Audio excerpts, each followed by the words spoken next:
Ok? Quando quiser. Tá certo. Olha, boa tarde, boa noite, né, na verdade, para todos, todas. A gente está dando início hoje a mais uma sala de escuta de instituições e entidades culturais. Acho importante a gente fazer uma apresentação aqui da gente, né, para dar início, e depois a gente começa a discussão para a gente buscar, então, essa construção da melhor maneira do Plano Municipal de Cultura, tá bom? Meu nome é Débora, eu sou membro do Conselho Municipal de Cultura, eu ocupo a cadeira da literatura, estou aqui para dar um suporte técnico para Maria Eugênia.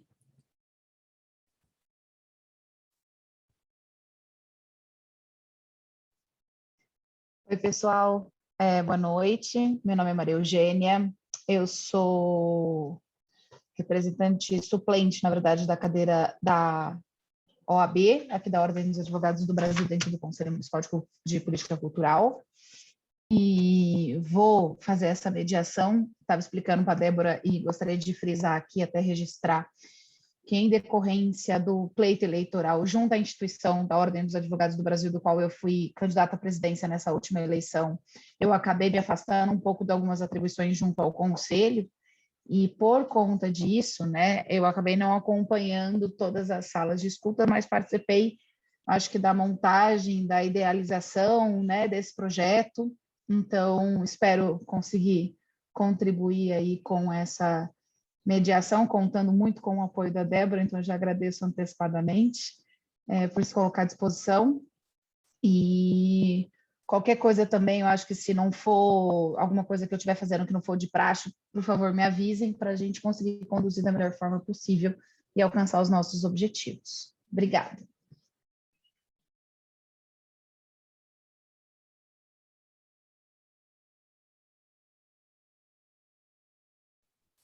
A gente, sabe, perde a timidez, vamos falar, sabe? Então, primeira coisa, antes de eu me apresentar, queria saber, Maria Eugênia, como foi a eleição? Eu só acompanhei pelo Instagram e estava torcendo, mas eu, enfim, não sei também o resultado. Não sou advogado, então não vou saber, óbvio. Mas, enfim, estava torcendo, tá? Bom, meu nome é Lucas, pessoal, sou antropólogo de formação, faço pesquisa com educação e cultura aqui em Ribeirão Preto, principalmente com relação aos saraus daqui. Dou aula em 3 cursinhos populares de Ribeirão, né, o NAVE, o CAP e o Elza Soares. E estou participando de todas as reuniões, principalmente no intuito de pensar a cultura por esse prisma da educação, que a Débora sempre traz, mas também interar meus alunos com relação aos debates, e faço parte do Fórum Metropolitano de Cultura, né? E junto com a Maria Ângela, que agora chegou, até pouco tempo. Então é isso.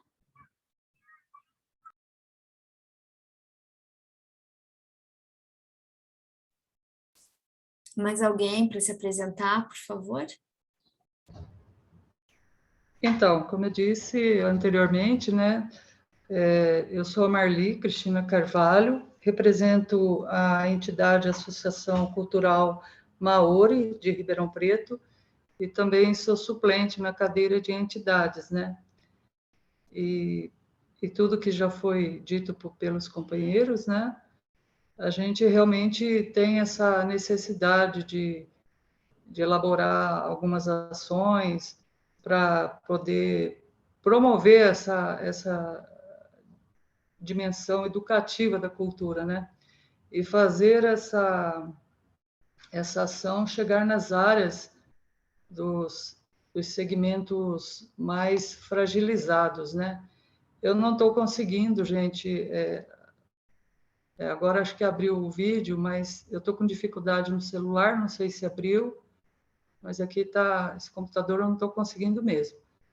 Eu já cliquei aqui, mas é um computador diferente que eu peguei emprestado. E então, assim, a gente precisa da nossa experiência, não só como participante do conselho, a gente vê essa fragilidade, né? E a gente precisa mesmo fazer valer essas políticas, né? Essa construção para o plano municipal e fazer com que os segmentos mais fragilizados seja atingido, alcançado, né? Que a gente percebe que a demanda é muito grande. Nas nossas ações, a gente percebe uma demanda muito grande e a gente tem que lutar muito, né? A gente tenta se aproximar de outras entidades, de outras representações, né, que trabalham com cultura, mas eu acho que o pessoal está muito atarefado nesse momento também e fica difícil chegar a eles participar dessa maneira. Talvez num outro momento, né, se a gente conseguir conversar pessoalmente com as pessoas, né, nesse momento não presencial, tá mais um pouco difícil. Mas a ideia é essa, de ampliar essa questão de participação, né, que a gente ainda não atingiu, né, das outras entidades, dos companheiros, né, que produzem. A gente sabe que tem muitas pessoas em Ribeirão Preto, muitos produtores, muitos fazedores de cultura, mas no caso de entidades, né, a gente precisava lutar mais para essa participação. Mas, enfim, da nossa experiência é isso, a gente tem que sangrar muito para poder alcançar recursos e fazer a coisa acontecer, né? Então, nós precisamos ampliar essa elaboração para fazer com que tenha um plano municipal efetivo que dê condições de alcançar esses segmentos mais fragilizados, né?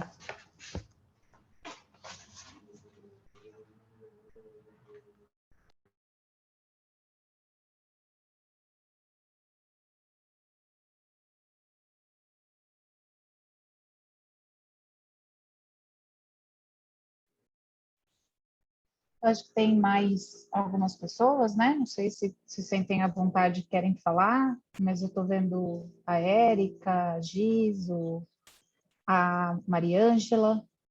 Se quiserem se apresentar um pouquinho, falar um pouquinho de Oi, vocês. Magi, Érica. Oi, gente, boa noite. Eu estou em trânsito, por isso que eu estou sem áudio, sem vídeo também, mas estou aqui atenta, tá? E vou permanecer aqui até chegar no meu local seguro, em terra firme, mas estou atenta, estou ouvindo, e no que eu puder colaborar, para quem não me conhece, eu sou suplente da cadeira de cinema e vídeo, tá? E estou aqui à disposição, na medida do possível. Os dias têm sido muito corridos, com trabalho novo, intenso, programas ao vivo, estou na minha atribuição de jornalista, tenho trabalhado para caramba, mas estou atenta, viu? Estou aqui. Um beijo para todos.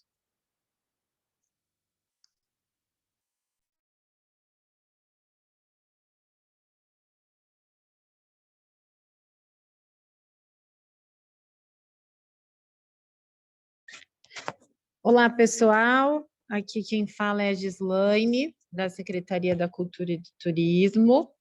Estou atualmente como diretora de atividades culturais. O meu lugar é sempre de muita escuta, uma escuta atenta, mas estou sempre por aqui, tá bom?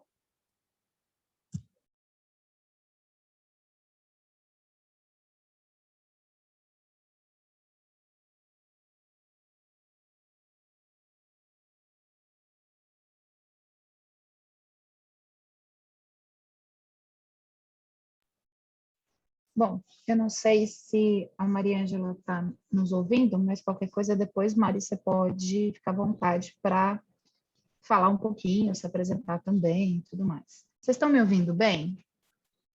Então tá, fechou. Como eu disse, eu não sei muito bem como vocês estão conduzindo a questão das salas de escuta, então, Débora, se você puder me orientar também um pouco, mas acredito que nesse primeiro momento é um momento mais da gente escutar mesmo algumas demandas, né? Que possam vir a partir de nós, da sociedade, que principalmente que compomos essa frente aí de instituições que trabalham na área cultural, né? A gente faz alguma pergunta orientativa? Como que vocês estão lidando com isso? Bom, antes de mais nada, né, feitas as apresentações, a gente começa pedindo que o pessoal quem tem algo a dizer, né, a gente está buscando, né, juntos aqui, construir esse plano municipal de cultura, e para isso a gente tem que ouvir os nossos pares, né? Então, eu acho que a gente pensar nas demandas, né, da cidade, a gente deixou algumas perguntas, 5 perguntas para nortear a nossa discussão, né? Então, eu tomo aqui a liberdade de fazer essas primeiras perguntas, né? Para que a gente possa direcionar o que a gente venha a perceber dentro da cidade de Ribeirão que falta ou o que tem não é explorado, o que é explorado mas não é conhecido, enfim, né? Todo tipo de contribuição é bem-vinda. Então, as perguntas são, né? Quais são os orgulhos, as potencialidades e as oportunidades que existem no município? A segunda é quais são as fragilidades, os desafios e os problemas que existem no município? Quais são os espaços públicos e privados nos quais podem ser realizados programas, políticas, projetos e ações culturais? Quem pode contribuir para o desenvolvimento de programas, políticas, projetos e ações culturais? E quais são os perfis de pessoas que podem ser beneficiadas por programas, políticas, projetos e ações culturais? Então, é importante a gente pensar sobre isso na cidade. Eu acho que a partir daí a gente já tem bastante coisa para falar a respeito, né? E depois a gente vai, a Magê vai organizando, né? A partir do que cada um for dizendo, a gente vai tomando nota para poder, então, a partir disso, construir o plano, tá bom? Então, eu deixo aqui aberto para quem quiser falar. Eu acho que como nós estamos em poucas pessoas, não vai ser... a gente não precisa estipular tempo mínimo e a gente pode abrir só a fala, pedindo só que a pessoa ou levante a mão ou coloque fala, para que a gente também não fique muito desorganizado e para que a gente não atropele falas uns dos outros, tá bom? Mas é isso, então deixo aberto aqui para quem quiser falar.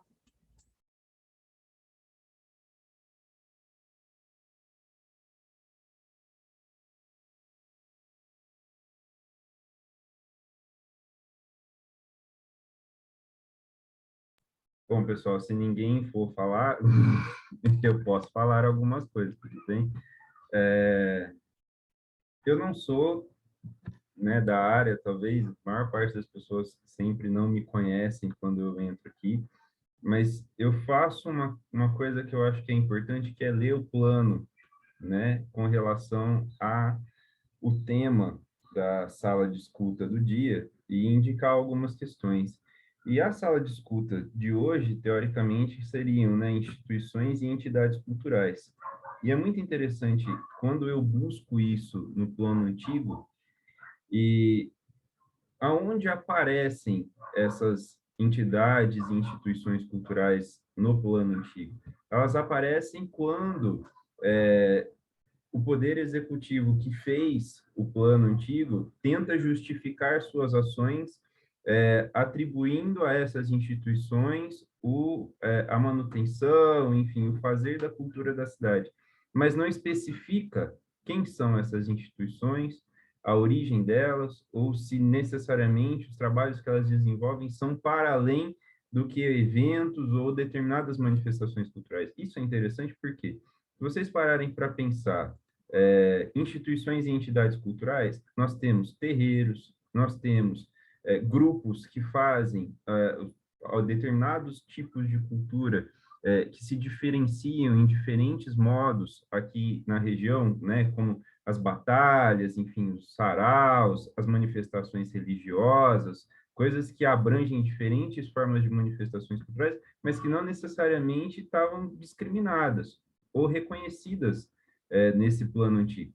Então, quais são, de fato, as instituições e entidades culturais de Ribeirão Preto?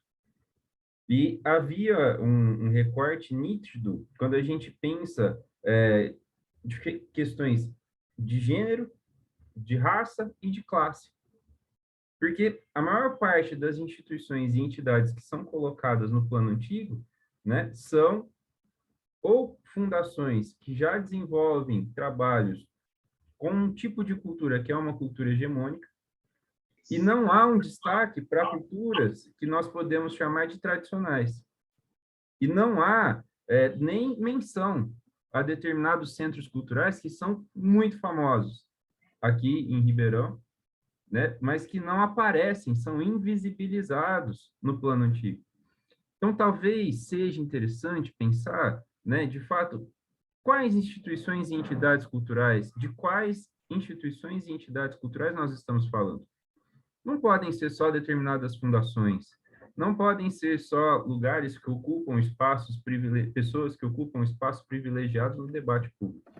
Tem que pensar nas instituições e entidades das periferias, da galera que mobiliza a cultura por diferentes meios, as que fazem, por exemplo, ocupações do espaço público, né, e movimentam esse espaço público por meios culturais, enfim, pensar territorialidades diferentes, mas também pensar que tipo de instituição e entidade nós estamos abordando como cultura, né? E aí colocar isso discriminado no próximo plano, porque até então não há menção, não há uma discriminação, não há uma definição do que são as entidades culturais de Ribeirão Preto e o papel que elas exercem na formação, né, das pessoas, do Ribeirão Pretano, da cultura em geral. Fica restrito a determinados públicos, determinadas fundações, e um apagamento de outras, né, tão importantes como, né? Então, fica aí uma sugestão para abrir, talvez, o debate, né? Revisitar o plano antigo e pensar quais as possibilidades para esse novo plano de inclusão, e que leve a sério questões de gênero, que leve a sério questões de classe, que leve a sério questões étnico-raciais. Mas é isso.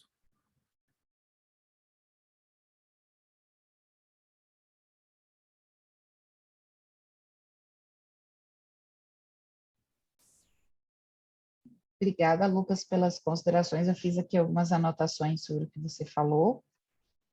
Não sei se tem mais alguém que deseja ponderar ou pontuar alguma das coisas, tanto que foi falado pelo Lucas, mas quanto das perguntas que norteiam a nossa fala, né? Em especial, talvez, iniciar com a questão dos orgulhos e das potencialidades, para a gente conseguir seguir um pouquinho do próprio cronograma nosso. Fiquem à vontade, por favor.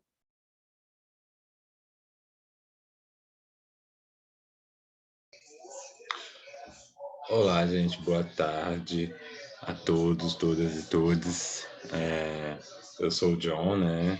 E aí eu participei de algumas salas de escuta, e essa daqui eu estou participando agora, né? Que fala sobre instituições e entidades culturais, tanto que eu trabalho no Instituto, né? Que promove e executa atividades socioculturais, socioeducacionais e tudo isso. Mediante a nossa situação vivida, né, o pessoal da Secretaria conhece muito bem, né, o Instituto Plural, que a gente utiliza muito esses espaços que tem, né, que eles disponibilizam para a gente poder executar nossos projetos, nossas atividades culturais. E até então, a princípio, né, a gente sempre teve... Os funcionários da Secretaria da Cultura sempre foram abertos, né, a essa questão, né, da facilitação do uso do espaço. Só a questão de espaço como teatro municipal, que é muito cotado, né, todo mundo quer aquele espaço, e aí é algo que também tem que se pensar e ver a questão da disponibilização de uma proporção, né, porque ali eu penso assim, como tem editais, né, vamos supor, abrir o edital lá para o uso do espaço para o ano que vem, mas tem alguns projetos que a gente vai só pegar, tipo, em janeiro, então, aí, a partir de janeiro que a gente consegue prospectar, né, a questão de espaço, onde a gente vai fazer, executar as atividades culturais. Então, a partir desse princípio também, falar, né, que, tipo, porque é um espaço incrível, muito bom, e ver se é possível, né, a partir desse plano, ter uma porcentagem do uso desse espaço para instituições, né, entidades culturais que utilizam disso. Eu estou falando isso porque eu vejo que é muito assim, tá, a gente abre edital lá no Teatro Municipal, né, mas só que tem projetos que a gente consegue, tipo, em janeiro. E após esse edital aberto, a gente fica à mercê, né, da vagas restantes, né, as remanescentes e tudo mais, que normalmente o pessoal pega sempre sábado, sexta e domingo, ficando tipo só de semana disponível utilizar o espaço. Então, tem essa questão dessa divisão, né, tipo, visto a questão da quantidade de datas disponível para o espaço, tem uma porcentagem a ser dedicada a essas entidades que normalmente e já tem, né, um histórico de uso de espaços da Secretaria da Cultura, tá? Essa é a minha primeira sugestão, enquanto instituição. Outro fator também é a questão do reconhecimento, né? Eu acho bacana, de novo eu falo, tipo, realizar um mapeamento geral de instituições que atuam com a questão cultural, mesmo que elas não utilizem espaços públicos, né? Mas eu acho bacana a gente ter esse mapeamento e saber quais as outras instituições que atuam nesse campo cultural, até para a questão da prospecção, tipo, de projetos e ação em conjunto, né, que ainda eu sinto muito essa falta. A gente vê muitos projetos individuais e acontecendo em espaço privado, e que seria interessante o conhecimento de todos os ribeirão-pretanos dessas realizações para a questão do fomento, né, para a questão da difusão da cultura. E é isso mais que me importa. Todo mundo conhecer que Ribeirão é uma potência cultural, né? E o que acontece é que, tipo, precisa de um maior diálogo, né? Uma maior conexão, porque aí a gente vem com isso, né? Tipo, de várias ações pequenas acontecendo, mas que a secretaria poderia, tipo, através do mapeamento, através de uma abertura ou de um canal, ser um órgão que vai divulgar, né? Eu tô vendo agora que a gente está tendo muita divulgação pelo Instagram, que eu sigo, e pela página. Está sendo bem bacana ver outros tipos de atividades que eu não via, né? Que eu nem imaginava que tinha, mas a partir dessa divulgação também nas redes sociais da Secretaria, está sendo bem bacana. E aí também fortalecer essa questão, né? Da divulgação e difusão desse contato com essas entidades. Mas, por enquanto, é só isto, nesse primeiro momento, tá? Minha contribuição. Obrigada, John. Adorei te ver também. Obrigada pelas colocações. Não sei, mais alguém quer comentar alguma coisa a respeito dessa parte?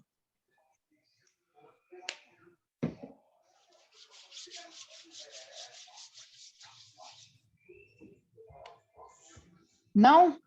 A gente tem uma outra pergunta que fala, eu acho que na verdade a gente acaba conversando um pouco com isso que a gente estava comentando até agora, que está direcionada às questões das fragilidades e dos desafios e dos problemas que existem no município que dizem respeito a essas questões que envolvem as instituições, né? Acho que um pouco das falas de vocês já revela algumas coisas, mas se vocês quiserem comentar alguma coisa em específico sobre a questão das dificuldades, fiquem à vontade, por favor.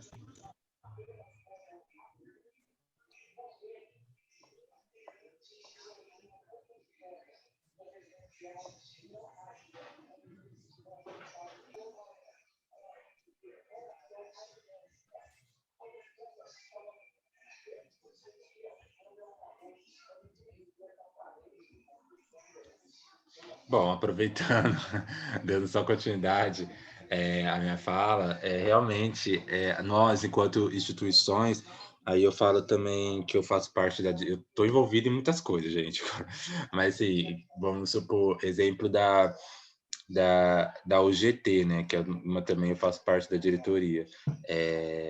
A gente precisa pensar em metodologia, porque assim, essas instituições que a gente fala, né, entidades culturais, a Lei Aldir Blanc veio e salvou muitas, né, e até a gente viu aí, pelo que eu entendi das que foram aprovadas, tem instituições que eu nem sabia que existia aqui na cidade, né, e aí, tipo, a gente percebe, quando a gente consegue recurso, a gente consegue ver quem que está movimentando a cidade até um certo ponto.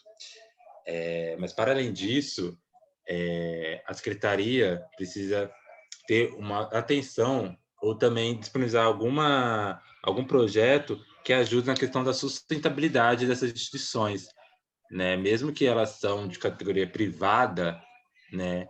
Algum reconhecimento ou algo que legitima elas ajuda muito, tanto na captação de recursos de fora, né? Quando a Secretaria conhece as ações e efetividades que ela atribui para a comunidade em geral, ribeirão-pretana, tanto quanto elas mesmas promover editais, sempre pensar nessas instituições, porque é uma questão de fortalecimento, né? É questão de entender que é um braço da Secretaria também que vai estar ajudando a promover a cultura, porque a cultura é, de uma geral, para todos ribeirão-pretano. Então, ela vai sempre estar ajudando a construir isso. Então, pensar e colocar a instituição, tanto na questão de também de ter uma porcentagem, se caso entrar recurso de fora para a secretaria, ela ter alguma porcentagem para ela mesma desenvolver, para ter um recurso que disponibiliza para elas mandarem projeto para a secretaria para ser aprovado somente para essas entidades, tá? E aí, pensando nisso, nessa promoção aí dessa questão, tá? É só isso mesmo. Tem uma coisa que eu acho muito válido para colocar nisso que o John está falando, que é, inclusive, para quem está começando agora, né? E não tem o caminho das pedras por onde buscar recurso ou por onde pleitear um lugar para apresentação, enfim. Às vezes, na sala de escuta, eu vejo que não há, de fato, um diálogo e uma articulação entre diferentes polos de cultura, diferentes entidades. Não à toa, quantas entidades existem em Ribeirão Preto e quantas estão aqui hoje? Saca? Então, às vezes, eu acho que falta essa questão não da organização em si, mas da mobilização, e que haja um diálogo efetivo para que as pessoas que comecem agora ou que mobilizem determinadas coisas possam buscar, né, enfim, o caminho das pedras, seja pelo conselho, seja direto com a secretaria, enfim, abrir canais e portas de diálogo e mobilização, para que, de fato, as dificuldades que as pessoas enfrentam, né, e enfrentam justamente nesse começo, né, possam ser, de alguma forma, assistidas e direcionadas, né? Então, isso eu acho que ajudaria muito também. Gente, eu não sei se é meu papel, mas eu posso trazer uma problemática? Então tá. Quando eu paro para pensar sobre entidades, né, e instituições, a minha cabeça, talvez por uma questão de formação, inclusive, vem automaticamente um registro oficial, um CNPJ, um reconhecimento jurídico, né, da formação de um grupo reconhecido dentro desse meio através de determinadas características específicas, né? Então, quando a gente para pensar, então, por exemplo, aqui eu estou como representante da Ordem dos Advogados do Brasil, enquanto uma instituição. A gente tem o SESC, que é uma outra instituição, a gente tem fundações, a gente tem associações, a gente tem, né? E assim a gente pode ir ampliando. Quando a gente para pensar sobre essas formas de articulação, sobre esses fortalecimentos e sobre esses movimentos que precisam ser feitos, focados na questão instituições e entidades, eu queria perguntar para vocês se a gente está dando esse viés também, ou porque a gente tem outras, tipo, a gente teve a sala de escuta dos movimentos sociais, a gente teve sala de escuta de fazedores, né, e formadores dentro da cultura, trabalhadoras e trabalhadores de cultura, que por vezes não necessariamente se institucionalizam. Então, a minha dúvida é nesse ponto, assim, que é, na verdade, por isso que eu falei, é uma problemática, mas ao mesmo tempo não. Porque quando a gente for fazer a análise do plano, é importante a gente conseguir fazer essas diferenciações. Coletivo é instituição, né? Grupo de artistas é instituição. o que a gente pode considerar e denominar como instituições e entidades dentro da cultura. Então, sem querer trazer muita polêmica, mas eu acho que é importante. E pensando, gente, vocês vão entender que o meu ponto de vista também é um ponto de vista muito técnico. Quando a gente for fazer essa apresentação junto ao plano municipal, isso vai ser um ponto que a gente vai precisar definir.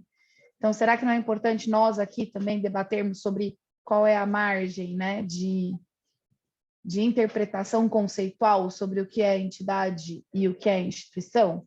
Até para a gente pensar quais são as formas de fomento disso, quais são as possibilidades que tem a secretaria de garantir espaço para isso ou fortalecer, quais são as... Então, é para trazer um pouco dessa questão aí para a gente refletir. Obrigada. Bom, acho que eu consegui pegar. Eu não sei se vocês me ouvem. Estamos te ouvindo, Mari, tranquilo. Não, eu estou com uma dificuldade aqui que está indo e voltando, mas vamos ver se eu consigo ligar a câmera. Pronto, liguei. Tudo bem com todo mundo aí? Bom, é mais ou menos assim. Quando nós quando isso foi alterado, né? A comissão, hoje a gente está falando em entidades, porque houve uma alteração na composição do Conselho Municipal. E isso não ficou... Peraí, deixa eu buscar aqui pela memória a história.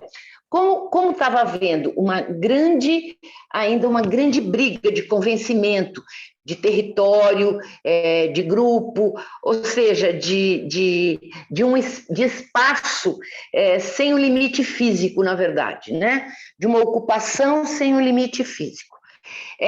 Foi colocado a instituição, mas como a briga era outra, os conceitos, eu acho que eles não foram tão bem definidos lá atrás.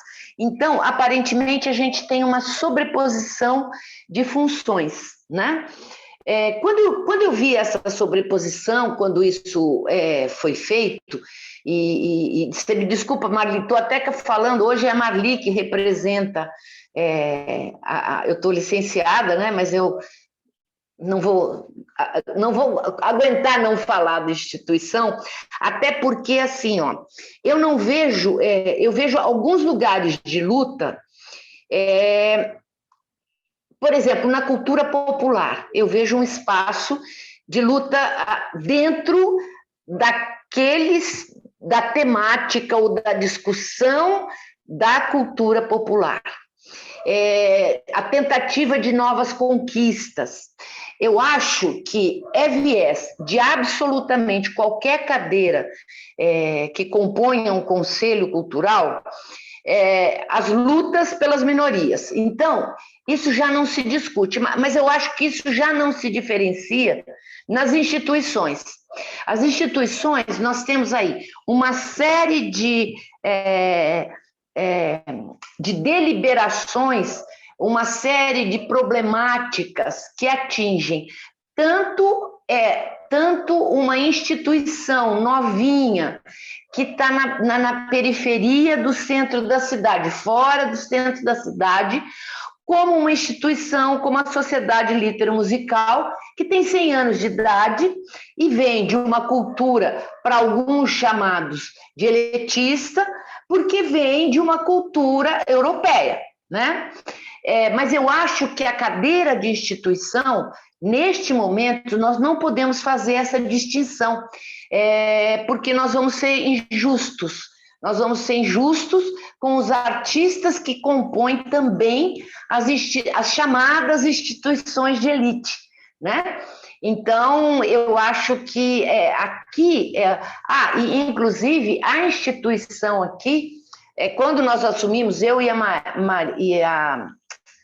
Marli assumimos, nós propusemos em ata que os técnicos viessem junto, tá certo? Conosco, que nós, das instituições, também cuidaríamos dos técnicos, porque os técnicos em si ficaram fora.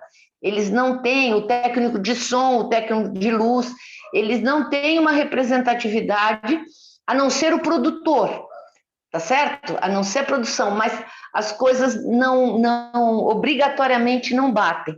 Então, as instituições ficaram de representar a produtora, não o produtor. A instituição que é sociocultural, ela tem que representar, até porque ela precisa dar parâmetros para ver até onde vai o social e aonde começa o cultural. A mesma coisa o educacional. Tem instituições que são instituições de instituições voltadas para a educação, mas que abraçam o setor, a cultura, né? Então, eu acho que falta o mapeamento, sem dúvida nenhuma. Eu, por exemplo, sou representante quer dizer, a ideia é a instituição que representa, né? Eu sou representante da instituição Ideia, por isso que eu estou aqui, não sou pessoalmente. Quem ocupa o meu cargo é o Instituto Ideia. Mas nós não temos acesso, nem eu nem a Marli temos acesso ao mapeamento. Eu nem sei, a gente já pediu, mas a secretaria não nos informou. Então, eu acredito que a própria secretaria não tem. Agora, como é que você vai fazer um plano se você não sabe a realidade das instituições e você não sabe quais são. Primeiro você tem de saber quem é o agente, para depois saber quais as necessidades, quais as estruturas que são ocupadas. Então, eu acho que não é uma coisa exatamente pontual, né? Eu acho que o uso do teatro, por exemplo, do teatro municipal, que é uma necessidade, mas isso se encaixa não especificamente no uso do teatro, mas no uso dos espaços como um todo. Então, o que precisa aparecer aqui, eu acho, posso estar enganada, mas não é assim, ter um acesso de tanto por cento ao Pedro II, mas é o contrário. A gente precisa levantar qual é a necessidade de espaço das instituições. Falei Pedro II, mas era municipal. Quais são as necessidades de ocupação de espaço, né? E de ocupação não só de espaço, mas de fomento, de estrutura, para que o plano possa contemplar a realidade municipal, né? Então, eu acho que eu, por exemplo, não tenho a mínima... Eu representando a cadeira, confesso para vocês que eu não tenho um dado concreto para dizer é necessário isso ou é necessário aquilo. Eu posso falar em relação ao meu umbigo, eu posso falar em relação às instituições que eu frequento, mas eu não tenho noção, não consegui ainda ter noção de um mapeamento, de um diagnóstico municipal. Desculpa, me alonguei, mas é que eu precisava falar essas coisas meio... E está caindo tudo. Obrigada, gente. Mari, obrigada a você. Acho que tem bastante coisa que você colocou que é super importante, especialmente no que diz respeito a identificar, né, quem são, onde estão, quais são as necessidades, que tipo de atividade realiza e tudo mais. Mas eu queria voltar num ponto, que vocês vão descobrir que eu sou chata, que ainda não sabe, mas todo mundo me conhece, porque eu acho assim... existe a necessidade da gente conseguir, talvez nessa conversa também, trazer essa questão da conceituação do que é entidade, do que é instituição. Por quê? Porque uma das coisas, inclusive, que a Maria Ângela colocou, eu acho que é uma preocupação que a gente precisa ter. Nós temos, em Ribeirão, um número muito grande de entidades e de instituições, e nós temos, dentro disso, uma pluralidade muito grande.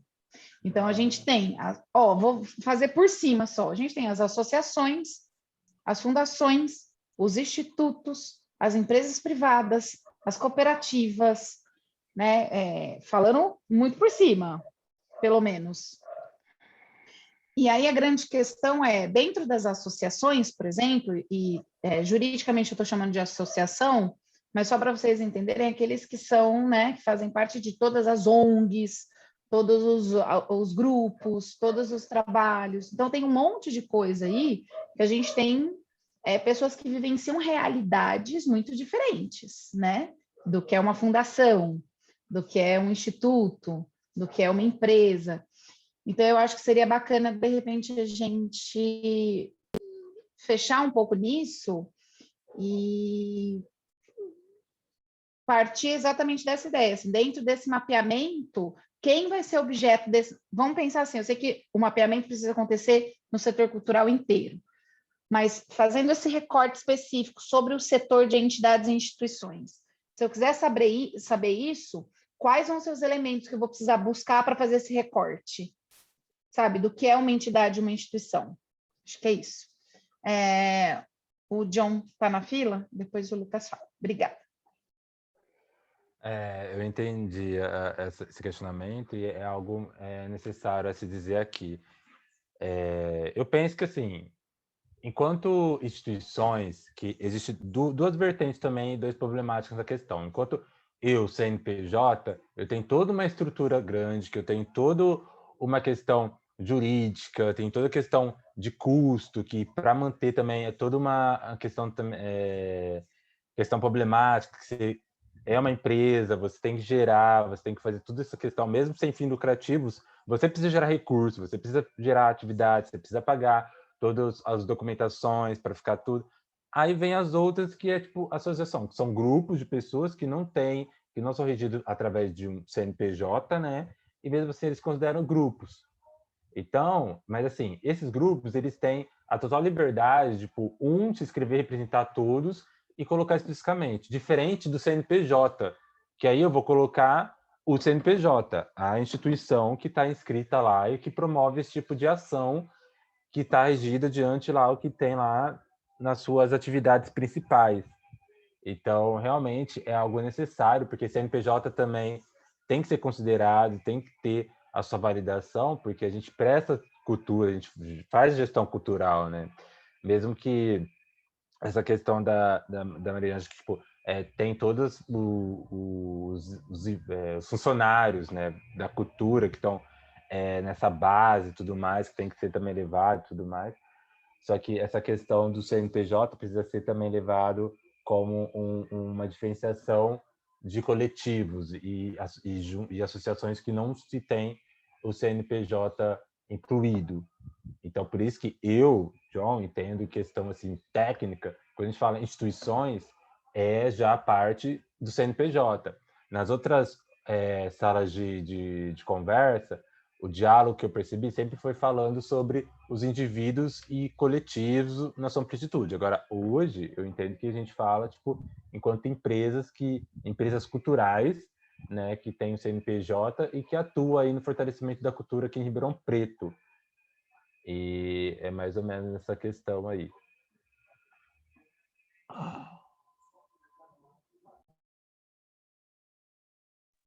Obrigada, John. Lucas? Então, aí retoma a fala com relação à leitura do plano, né? Porque não existe essa separação no plano antigo. E tudo que aparece vem misturado. Então, teoricamente, seria até interessante consultar essas diferentes fontes do que são instituições, seja pelo direito, seja por outros meios também, acadêmico, enfim, aquilo que se é tido por instituição e vivido e concebido, seja no âmbito popular, mas que haja também no plano, e aí é uma sugestão, um lugar para enquadrar essas instituições e delimitar as suas ações e possibilidades. Porque não pode ser que nem era no plano antigo, de só mostrar o que elas fazem, no sentido assim, tal entidade faz a festa tal, e aí acabou. Era isso, né? Se for assim, fica muito en passant, e não mostra, por exemplo, a importância desse debate das instituições mobilizando a cultura em Ribeirão Preto. Então, talvez seja uma indicação mais do que necessária. E aí sim, se a gente está pensando em CNPJ, a gente está pensando em instituições estruturadas, né? E as que ainda não se estruturaram a ponto de conseguir um CNPJ não são consideradas instituições? Enfim, entra no grupo dos coletivos? Porque tem gente que não consegue, de fato, arcar com o dinheiro para manter um CNPJ. Parece besta falar isso, mas não, né? E aí pensar que tipo de enquadramento essas pessoas, né, esses coletivos, essas pessoas não jurídicas ainda, né, vamos dizer assim, ocupam nessa sociedade. Enfim, mas de novo, delimitar, indicar e colocar. Desculpa, gente. Imagina, obrigada, Lucas. John, você quer falar mais alguma coisa?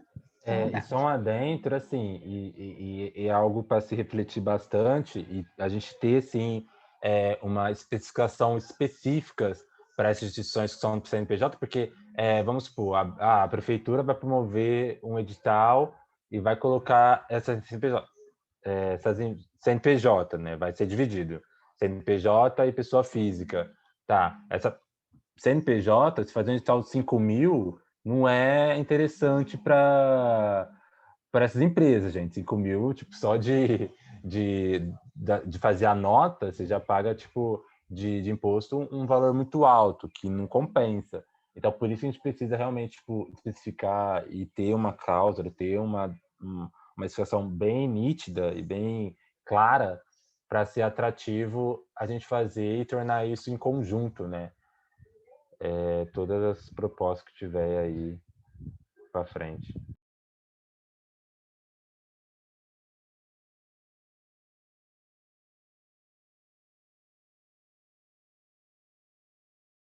Se alguém mais quiser comentar alguma coisa, eu só trouxe essa problemática sobre a identificação e o conceito, porque eu acredito justamente nisso. Por exemplo, eu acho que nessa sala a gente falou bastante sobre o mapeamento como algo indispensável para, né, identificação do cenário cultural da cidade, e a partir daí as propostas, né, de ações que possam fomentar, difundir e divulgar as atividades culturais.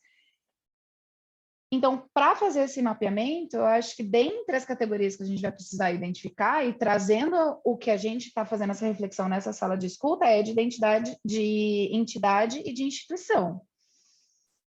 Então, conseguir trazer um pouco desses conceitos, acho que vai nos ajudar, tanto para a gente conseguir, depois de uma análise, de um mapeamento realizado, saber se foi contemplado isso, e, ao mesmo tempo, das ações que vão ser propostas a partir dessa identificação, quais vão ser, né, atendidas e dirigidas a esse setor de entidades e de instituições, né? Então, por isso que eu trouxe.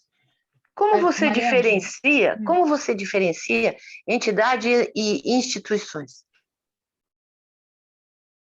Também é uma ótima problemática. Também é uma ótima problemática, né? A gente, eu acho que pode fazer uma conceituação bem ampla, né? Não precisa necessariamente fechar num conceito.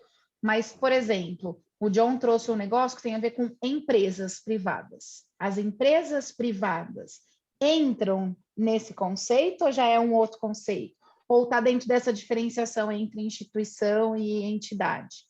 Né, porque as associações, elas não têm fins lucrativos, os institutos não têm fins lucrativos, as fundações não têm fins lucrativos, elas são plurais e variadas por tamanho, dinheiro que envolve, mas a sua finalidade de lucro não existe, né? Não tem o desembolso individual.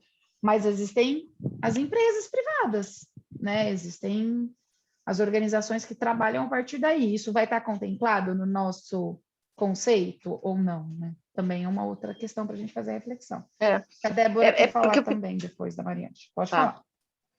Pode falar, Mariângela, depois ela fala. Não, é que eu fico pensando, né?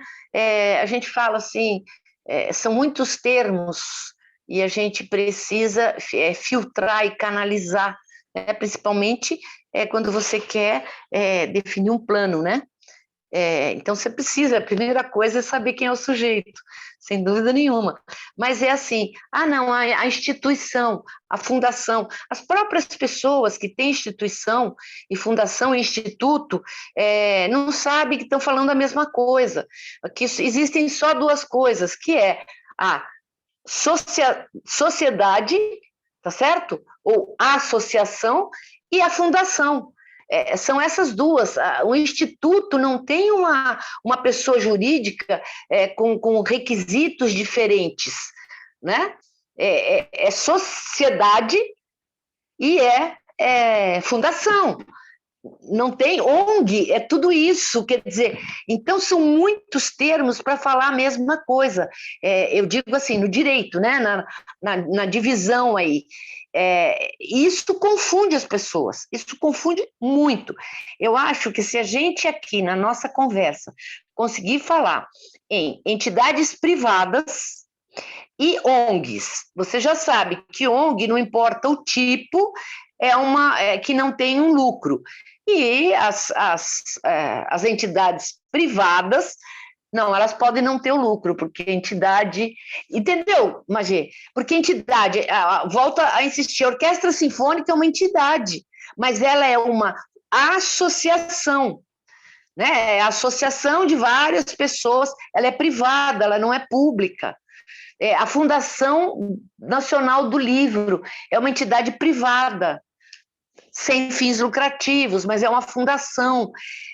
Agora, o produtor, quem tem uma produtora, ela tem fins lucrativos, mas eu não acho que ela é menos ou mais, eu concordo com o Johnny, eu acho que é a mesma coisa, porque um presidente de uma ONG, ele pode receber o salário, se ele tiver uma função, né? Então, e da entidade privada, a mesma coisa. Então, é complicado isso, mas eu acho que a gente precisa, antes de qualquer coisa, acertar esse detalhe. Débora. Obrigada, Mari. Deixa a Débora falar um pouquinho. Só para eu colocar um parêntese, eu não quis trazer uma questão de conceitual jurídico. Eu acho que é da gente mesmo. Eu só trouxe a problemática justamente para a gente conseguir saber até onde a gente atende ou não dentro do que a gente vai conversar. Vai lá, Débora. Obrigada. Bom, eu acho que é importante a gente pensar assim nessa pesquisa para escrever esse plano, né? Porque eu acho que uma das coisas mais importantes e que falta no plano realmente é a gente classificar, assim, explicar do que se trata aquilo, né? Para que a gente consiga explicar o que é, para a gente poder encontrar quais são, né? E poder organizar, então, o que deve ser feito em relação a. Fiquei aqui pesquisando agora, vocês estão aí perguntando, eu estou aqui procurando o que é instituição, o que é entidade, tentar encontrar as diferenças entre uma coisa e outra, né? Quando você procura no Google o que é uma instituição cultural, existe uma explicação bem simples, assim, simples, porém não, né? Nem um pouco. Que diz que é um elemento em uma cultura, que é entendida como importante ou tradicionalmente valorizada entre seus membros por seus valores identitários. E os exemplos das instituições colocados, né? Exemplos de instituições culturais nas sociedades ocidentais modernas são museus, escolas e bibliotecas. Aí eu acho que, entre outros, né? Possivelmente. E aí você vai procurar uma entidade, aí que entra num leque enorme de opções e de coisas que estão relacionadas a uma questão jurídica mesmo, né? Há um vínculo ao CNPJ, há um grupo, né, de pessoas que trabalham em prol de alguma coisa comum, né? E eu acho que aí eu acho que é importante a gente pensar que para escrever esse plano a gente tem sim que delimitar isso, entender, fazer com que fique claro no plano o que é, para que os próximos, né, não tenham essa dificuldade também, né? E a partir daí buscar mapear e perceber na nossa cidade o que é instituição, o que é entidade, e essas pessoas também terem esse espaço dentro do conselho, né? porque provavelmente a gente tem algumas instituições que estão ali participando e outras que não, né, provavelmente. Não sei, eu fiquei aqui pensando, né, e é isso, acho que é isso, já falei demais. Deixa eu colocar só uma coisa que eu acho que a gente pode caminhar um pouco também, porque eu acho que isso pode ser uma reflexão que a gente vai ter que fazer junto, né? Não necessariamente a gente precisa bater um martelo aqui, isso que eu estou querendo dizer. Mas não é por ser a gente conseguir definir determinados conceitos que necessariamente a gente está incluindo ou excluindo do plano, e muito menos categorizando entre melhor ou pior. Então, acho que isso é importante a gente colocar.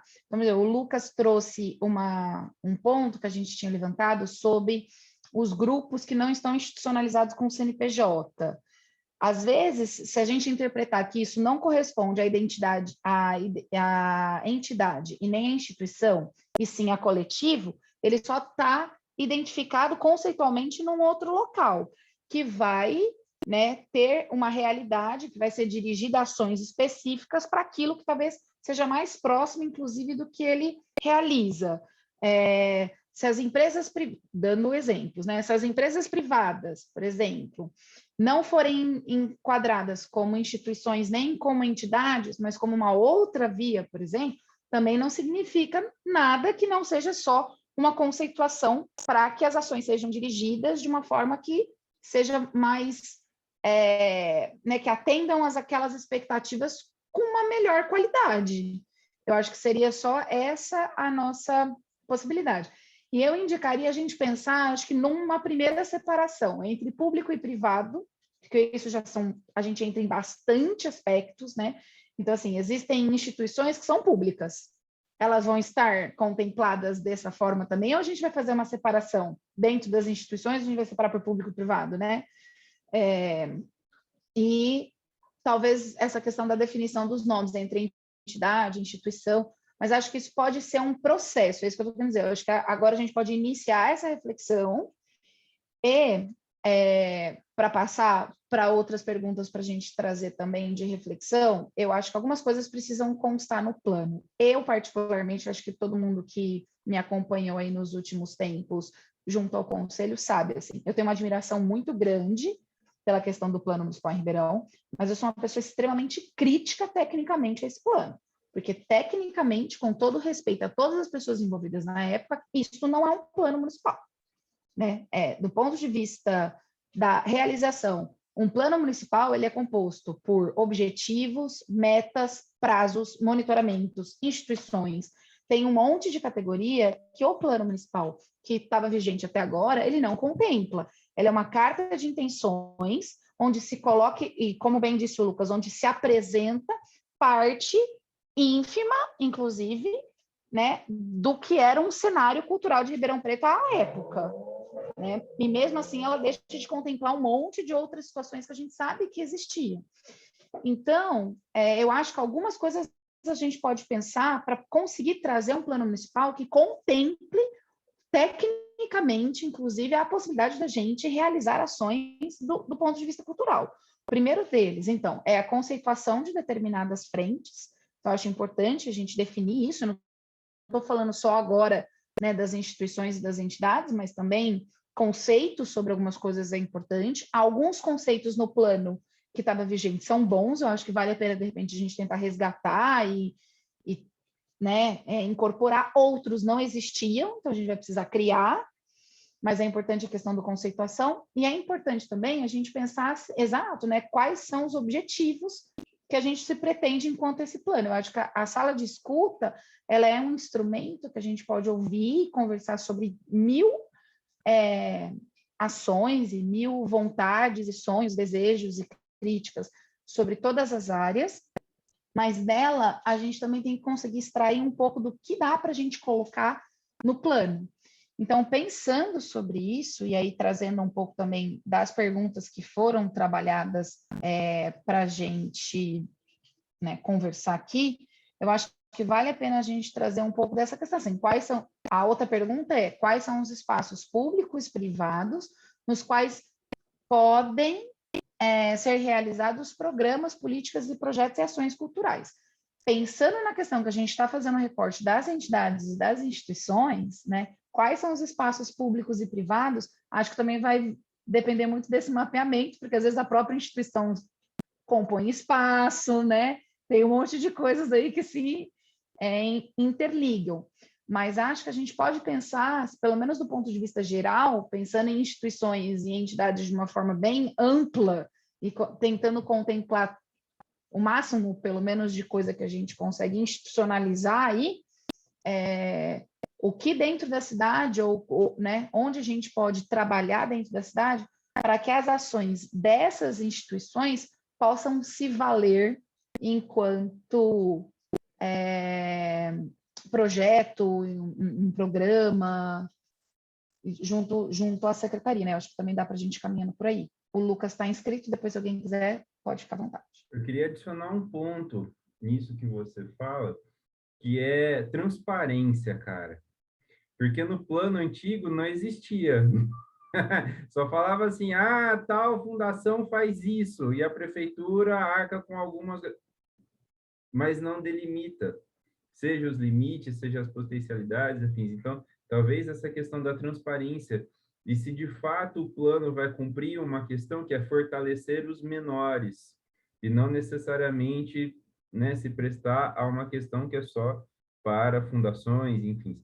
Mas tem uma questão nisso que você coloca, Maria Eugênia, dos lugares públicos e privados, que sempre demandou um amplo debate nas outras salas de escuta, porque ocupações de espaço público, muitas vezes, aqui em Ribeirão, mesmo que nas praças, com as batalhas de rima, os saraus, né, elas são estigmatizadas, e não há necessariamente um retorno, enfim, por uma cobrança da sociedade civil, por um reconhecimento desses lugares como lugares de cultura, e que, de fato, né, enfim, haja uma política pública voltada para a ocupação desses espaços, enfim, valorização dessa cultura, em detrimento, né, de algo que já está hegemonicamente instituído nas cidades. Então, que as praças não necessariamente sejam ocupadas, que haja uma vigilância, enfim, que as pessoas sejam abordadas por fazerem uma batalha de rima, essas coisas.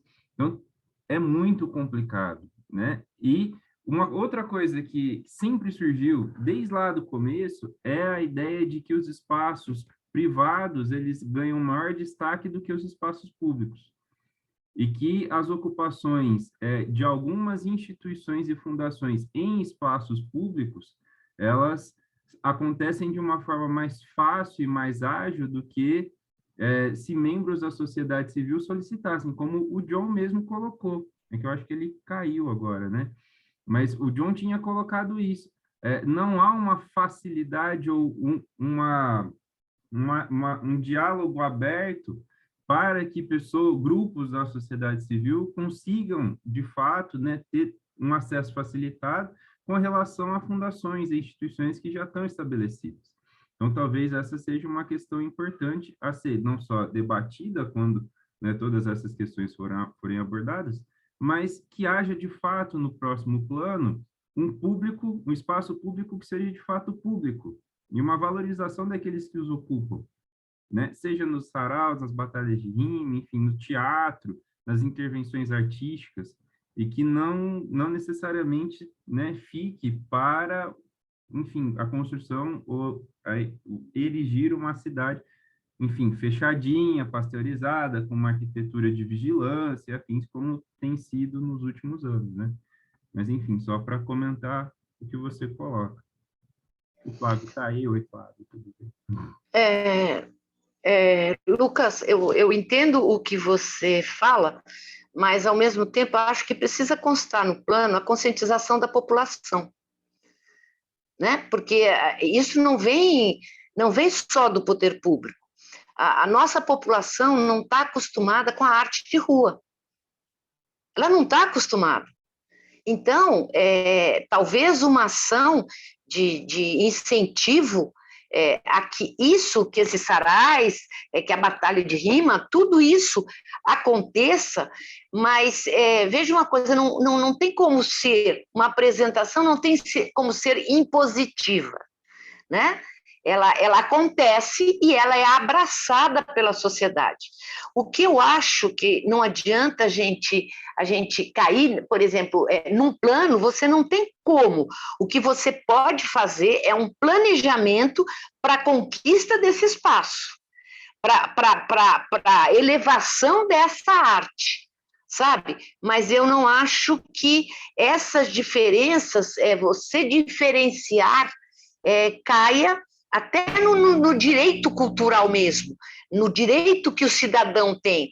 Ele tem direito de participar de uma arte ou de outra, ele tem direito de gostar de uma cultura ou de outra, ainda mais no Brasil, que é de uma diversificação monstruosa, né? Então, a gente não pode, a gente tem que elevar a todos sem diminuir alguns. E isso é um cuidado muito, é uma coisa assim muito tênue, porque senão você, às vezes, pode acabar com alguma coisa já instituída, alguma coisa já vitoriosa, né, que já conseguiu o seu espaço, para requisitar para outros. Então, um não é menos do que o outro, sabe? Aí a soma é mais. Na cultura, a soma eu acho que é mais. É só para eu salientar uma coisa, né? Grande parte desse público ocupa a praça quando ela está desocupada.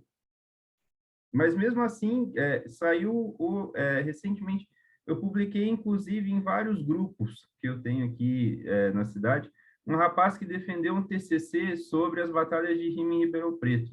E ele fez uma gravação, e ele fez um documentário do TCC dele. E os meninos falam, a praça estava desocupada, a gente estava naquele lugar, policiais civis vieram abordar a gente.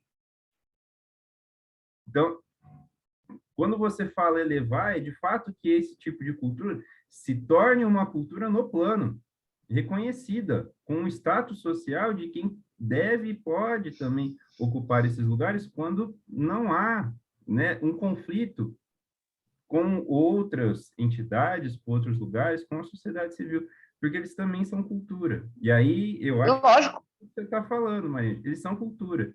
E eles Sim. estão fazendo algo que não infringe em outros lugares, até porque não é nem o horário que outras pessoas ocupam com arte em determinados lugares. A questão é que outras instituições, né, via vigilância, via punição, obliteram esse tipo de arte como se fosse algo estigmatizado. E aí não há um reconhecimento como arte, como cultura. E o que a gente está falando, os dois concordamos, é isso, que é preciso que isso conste como cultura. Isso. Sacou? Eu saquei, mas eu acho que isso não faz parte de um plano, isso faz parte de uma função. Se isso acontece, quem é que precisa ser comunicado? O poder público, o órgão público que cuida da cultura. Quem precisa tomar a providência e conscientizar a guarda municipal é a Secretaria da Cultura. E a função da Secretaria da Cultura não faz parte do plano. Mas aí é uma reivindicação que eu acho que nós, sociedade civil, temos que fazer na função que é inerente à Secretaria da Cultura. Permitir que todas as expressões artísticas aconteçam em lugar público. Isso não precisa estar no plano, ou pode estar no plano, mas de uma forma geral, de uma forma específica, enquanto perseguição étnica, isto precisa ser uma conscientização interna da prefeitura. Entendeu? Aonde eu vejo a diferença, Lucas? Ô, Mari, deixa eu só fazer dois adendos aqui para a gente poder caminhar um pouquinho. A Marli escreveu aqui também, né, que há muitos produtores de cultura buscando espaços para conseguir mostrar suas produções artísticas, seja pela rede social ou até em empresas particulares, e é preciso alcançar as pessoas que não têm condições de chegar a uma escola de arte e prepará-las para alcançar a própria realização. E que as parcerias das universidades também precisam ser mais fortes na gestão de políticas públicas para a cultura em Ribeirão. E aí, eu fiz esse adendo aqui, mas eu queria só trazer um pouco, como eu falei para vocês, eu não acompanhei todas as outras salas de escutas, mas do ponto de vista técnico, uma situação como essa é possível e, na minha opinião, é dever nosso constar num plano municipal. Por quê? Dentro das categorias que a gente tem, a questão, por exemplo, da conscientização pode ser uma meta que a gente impõe à Secretaria de Cultura conscientizar a Guarda Municipal e a Polícia Civil sobre o direito ao uso dos espaços para livre manifestação da população dentro do ponto de vista artístico. Então, eu estou dando um exemplo bem concreto, só porque eu não sei se todo mundo consegue ter ainda, né, essa noção, justamente porque a gente falou assim, o plano que a gente tem como referência não é propriamente um plano. Então, a gente pode colocar lá essa situação. E aí, a gente tem lá, o Flávio está falando, tem até lei para isso agora. Muito obrigada, Flávio. Então, assim, a gente tem uma lei já. Isso que eu ia falar, tem a lei. Tem a lei. Então, assim, se não tivesse a lei poderia ser uma meta, mas a gente já tem uma lei. Então, a gente precisa conseguir fazer com que a lei seja cumprida. Exato. E isso pode constar dentro do plano como uma meta, dentro de um espaço maior, que seja a questão da conscientização, por exemplo. Aí, nessa meta, a gente vai colocar lá, então, conscientizar, nananã. Aí, a grande questão é que aí a gente, na hora de elaborar o plano, a gente vai precisar pensar nisso tudo, quantos guardas municipais e policiais civis? Em quanto tempo? Quem vai fazer? Como a gente vai fazer o monitoramento disso? Né? E como a gente vai saber se o objetivo foi alcançado? Porque a gente pode fazer um monitoramento quantitativo e qualitativo, que é, se eu quiser alcançar, por exemplo, aqui em Ribeirão, a gente sabe que tem 5.000 praças da Polícia Militar. Eu posso fazer uma conscientização com 5.000 praças. Eu vou alcançar uma meta específica, né, fazer um trabalho de conscientização com 5.000 praças. Aí a grande questão é, como eu vou conseguir mensurar se essa conscientização está, no ponto de vista prático, no dia a dia, trazendo o efeito que a gente quer? Que é o quê? Que os caras não chegam lá metendo duro em cima dos meninos que estão fazendo uma batalha dentro de uma praça. Então, como a gente vai conseguir mensurar? Aí isso pode ser uma outra frente dentro de um plano bem elaborado, junto a chama monitoramento, né? Esse processo de você ir acompanhando para saber se essas metas estão sendo cumpridas. Então, eu, por exemplo, acredito que dessa discussão que a gente teve agora, é importante a gente trazer esse ponto, né? De conscientizar a Guarda Municipal e a Polícia Civil sobre o direito ao uso dos espaços para livre manifestação das expressões artísticas. Então, criar esses espaços de sensibilização é uma meta importante para estar no plano. E aí, do mesmo jeito, então, trazendo essa reflexão para o ponto de vista das instituições e das entidades também, será que existem algumas outras problemáticas que envolvem as entidades, né, que envolvem as instituições, e que a gente consiga também categorizar dentro desses espaços de metas e objetivos? Por que é tão importante a gente falar sobre a primeira pergunta, né, das frustrações, das dificuldades e também do que a gente deseja? Porque existe esse distanciamento, existe a nossa realidade da dificuldade de se realizar coisas, existe o desejo, que é conseguir fazer tudo, e existe o que a gente pode propor dentro desse plano para a gente chegar cada vez mais próximo desse desejo. Então, tentando resgatar um pouco, e aí trazendo talvez a questão que a Marli acabou de colocar, né, que existem algumas dificuldades específicas, por exemplo, de instituições que não têm os seus próprios espaços, e trazendo o que o Lucas trouxe sobre o uso dos espaços públicos para serem públicos, será que a gente consegue trazer dentro disso, entendeu? Uma possibilidade de meta, ou não precisa elaborar a meta agora, né? Mas a gente, assim, trazer um pouco desse objetivo, pelo menos, um objetivo geral, conseguir fazer com que as instituições possam utilizar dos espaços públicos, sabe, para a realização de atividades, tentar pensar em alguma coisa assim. Estou trazendo só brainstorm aqui, né? Como toró de ideias, para a gente conseguir tirar delas também essa busca por esse alcance, né? O alcance desse nosso sonho enquanto instituição. Passo a palavra. Você sabe que eu acho que a lei, que o Flávio agora lembrou e que foi o que me veio na cabeça, a própria lei, ela já é uma ela já é um feedback do que está acontecendo em Ribeirão. Porque veja uma coisa, o que você pode ter? Como é que você pode saber se os espaços estão sendo usados ou não? Através de um relatório da secretaria. Porque para usar o espaço público, você não precisa a autorização da prefeitura, mas você precisa não é autorização, porque a autorização ela pode falar isso aqui pode, isso aqui não pode, né? Ter aí um caráter de censura, mas de organização mesmo. Então, você precisa comunicar à secretaria, e se tiver alguma outra coisa ali, acho que a lei até não usa autorização, usa comunicação, exatamente para evitar esse risco, né, ou notificação, alguma coisa assim, quer dizer, avisa, e a secretaria pode passar para o Conselho Municipal, né, para a sociedade civil, um relatório do que está acontecendo. E a gente ia acompanhando, se aquilo está aumentando, se aquilo não está aumentando. Isso pode ser sabe, um fechamento aí dessa ideia. Era para dar fechamento à ideia anterior. A colocação.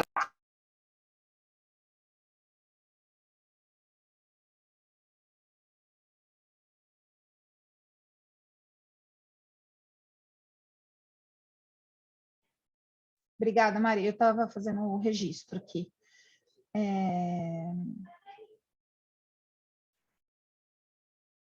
Alguém quer comentar mais alguma coisa sobre isso? Deixa eu pegar aqui também a outra pergunta, só para... Olha o que o Rassi falou aí, ó. O Rassi faz uma observação no chat. Que a lei defende justamente a não interferência no uso dos espaços públicos. É importante frisar isso que a Maria Ângela falou, né? Eu acho que a lei fala justamente da não interferência, ou seja, de não ter um pedido de autorização para isso, mas é importante que a prefeitura, através da secretaria, né, consiga fazer um controle um controle do ponto de vista do registro das atividades, quem está utilizando, para posterior comunicação e publicação do uso desses espaços para todas as pessoas que querem ter acesso a essa informação, né? Posso fazer uma parte? Deve, Flávio, fica à vontade. Tá, só para... Eu tô aqui acompanhando a reunião, sobre o tema em si da reunião, estou acompanhando, formulando aqui minha contribuição, ainda eu quero fazer ainda mais para frente. Mas só para não ficar dúvida, como a gente estava falando a respeito da lei aí do uso de espaço público, ela não cria nenhum tipo de monitoramento nesse sentido, é justamente o contrário a ideia dela, de que se garanta o uso livremente dos espaços públicos, desde que se siga um conjunto de regras, mas que não tem que prestar nenhum tipo de esclarecimento, solicitação, notificação, nada disso. Tem um trecho dela que fala sobre eventos que exigem um pré-agendamento, você precisa definir antes um local, horário, e nesse caso você precisa comunicar. Mas a lei ela vem no sentido justamente de não precisar grupos, artistas, coletivos, para usar o espaço público, não tem que ter nenhum tipo de controle sobre isso. Só para ficar claro esse entendimento. Aí eu concordo com a questão de que é interessante a secretaria poder mapear, dentro desse discurso que vocês estão construindo, desse debate específico de agora, o poder público poder mapear como os espaços públicos são utilizados, e isso é um outro mecanismo, não é a lei que poderia dar esse resultado, é interessante que seja feito, mas é um outro mecanismo que tem que ser pensado e criado. E é interessante. Legal, Flávio, obrigada. E acho também que tem um diferencial, tá? Talvez até se você puder comentar sobre isso. Acho, por exemplo, só para trazer bem para a prática, uma coisa é o uso de uma praça para fins de uma batalha, né, de uma apresentação de sarau, outra coisa é o uso de um instrumento público, de um prédio público para a realização de alguma atividade. Isso tem alguma diferenciação na lei? Eu acabei não lendo, então, por desconhecimento mesmo, eu faço a pergunta. Ela trata de espaços abertos públicos, praças, parques, abertos, cruzamentos, semáforos, calçadão, bulevar, nesse sentido. Não trata dos equipamentos. Fechou. Ela só garante a livre manifestação em qualquer um dos espaços abertos públicos. Tá bom, perfeito. Ok. Maravilha.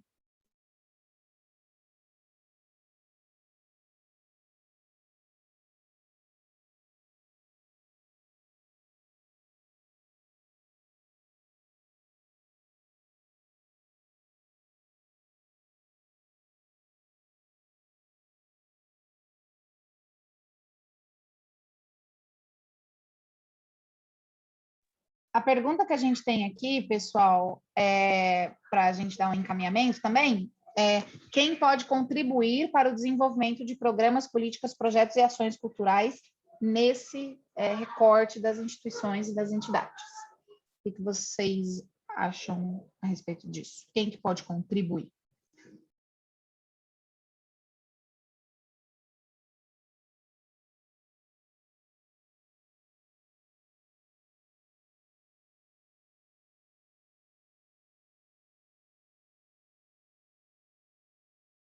Eu acho que a questão não é nem só quem pode contribuir, né?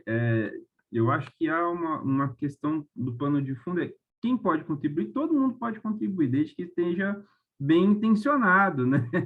O problema é quando, de fato, há não sei se um privilégio ou questões que são direcionadas para um determinado público e não a outro, mas se as instituições de fato estiverem comprometidas com o bem comum, acho que não tem nem como diferenciar, né?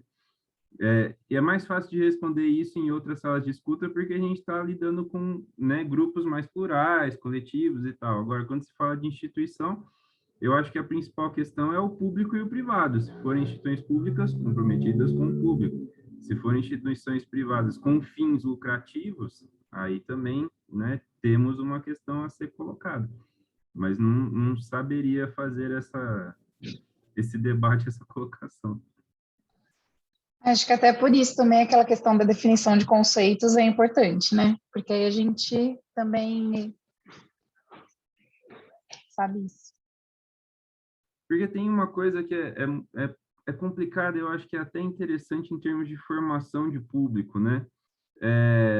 Se a gente parar para pensar que muita gente acredita que cultura é aquilo que se consome como entretenimento, inclusive que eu já ouvi em reuniões de políticos aqui de Ribeirão Preto, a gente não está falando necessariamente de cultura, a gente está falando de uma mercadoria que é vendida e é consumida, né? E aí, para determinadas fatias da sociedade, que também são instituições, isso é cultura. E aí, não necessariamente é para o bem comum, mas para um fim particular, individual, né? E, enfim, liberdade negativa de Locke lá de trás, né? Porque nós somos mesquinhos, nós acumulamos, nós concentramos renda e tal. Então, talvez seja interessante que haja essa colocação com relação ao bem público, né?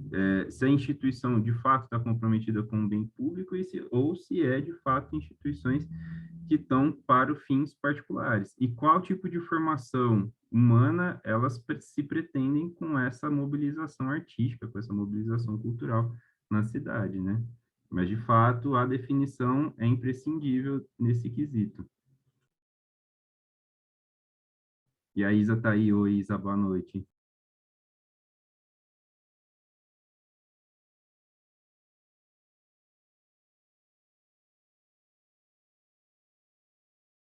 Eu queria fazer uma autoponderação do ponto de vista técnico. Aproveitando que ninguém comentou em seguida, a pergunta ela está desenvolvida da seguinte forma, né? Quem que pode contribuir no desenvolvimento de programas, políticas, projetos e ações culturais? E, na verdade, quando a gente faz uma análise sobre as estruturas organizacionais de atenção a direitos sociais, é muito diferente o que é uma política, o que é um programa, o que é um projeto e o que é uma ação. São conceitos diferentes que estão estabelecidos através de estruturas muito diferentes e com objetivos muito diferentes. Então, eu acho que quase todas as perguntas aqui, elas são sempre tentando contemplar essas três coisas. E essas três coisas são universos repleto de muita coisa. eu acredito que, do ponto de vista, como nós estamos falando de um plano municipal, a gente tem como, dentro do plano municipal, a gente tem como contemplar metas que podem atingir todas essas categorias, tá? Mas talvez seja importante a gente focar, assim...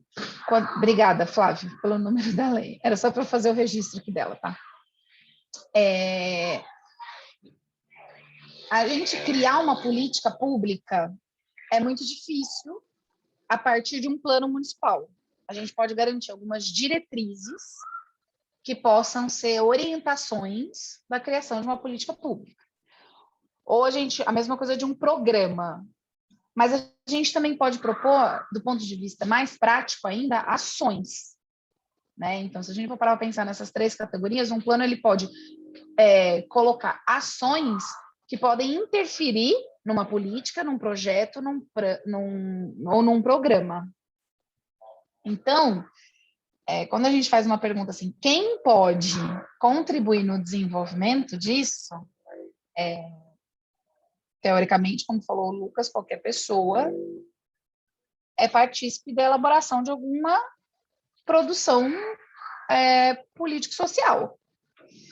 Mas pensando particularmente que a sala de escuta é uma iniciativa para contemplar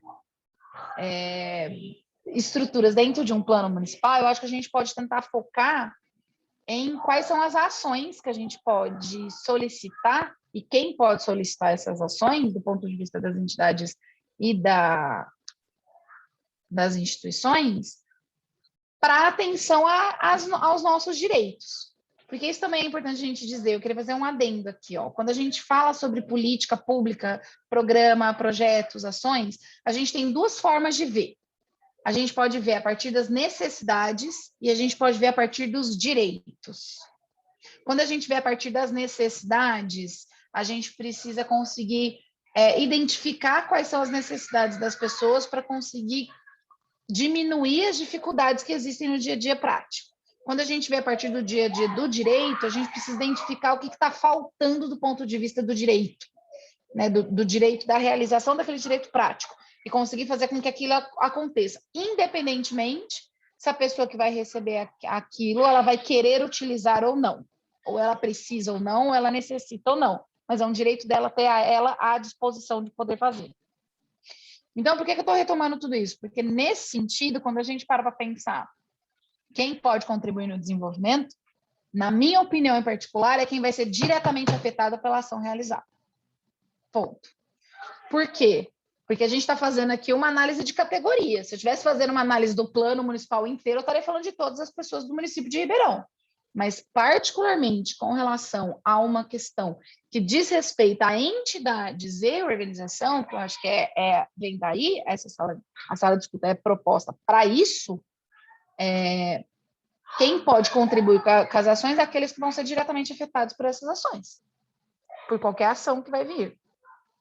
Então, isso é uma análise que eu estou fazendo agora, né? Todo mundo pode contribuir, mas quem vai ter um peso nesse sentido é aquela que vai ser beneficiada ou prejudicada diretamente pela ação, né? E aí eu queria ver o que vocês acham sobre isso, porque aí a gente volta lá para a primeira questão, que bem o Lucas trouxe, né? Quem são essas pessoas? Quem são entidades? Quem são as entidades? Quem são as organizações? Antes de eu passar para o Flávio, que ele se inscreveu, a Marli escreveu aqui, ó, a contribuição virá em maior quantidade, os fazedores de cultura, mas o público em geral também pode contribuir. Precisamos adotar uma gestão que valorize democraticamente o Conselho Municipal de Política Cultural. Precisamos de uma gestão mais participativa. Aí, Flávio, fica à vontade, por favor. Maravilha. Vamos lá. Tudo bem com vocês? Eu perdi o começo desse encontro, então, quando eu cheguei, vocês estavam discutindo, me parece que se entende como entidades, instituições, né? E eu fui pegando ali, tentando pegar um pouco o gancho para conseguir acompanhar, e achei um debate bem interessante. Acho que tem interpretações, inclusive, né? Porque se a gente for, e aí, Magê, me corrija se eu estiver errado, Eu só estou voltando nisso, na verdade, porque você trouxe de volta a questão do Lucas, eu ia até avançar em outros pontos, para não retornar, mas já que voltou, vou aproveitar para comentar um pouco também. Me parece que, por uma questão jurídica, a gente pode dividir de 3 formas. Empresas que foram colocadas, né, exemplo, produtora foi colocado por alguém, não lembro por quem, mas são empresas com fins lucrativos. E quando a gente vai para o sem fins lucrativos, a gente tem ali as entidades de direito público ou de direito privado. Eu não entendo que a gente esteja discutindo aqui a respeito das entidades de direito público. Né? A gente não acho que a gente está discutindo aqui uma fundação Teatro Pedro II. Não acho que a gente está discutindo aqui uma fundação do Instituto do Livro, me parece.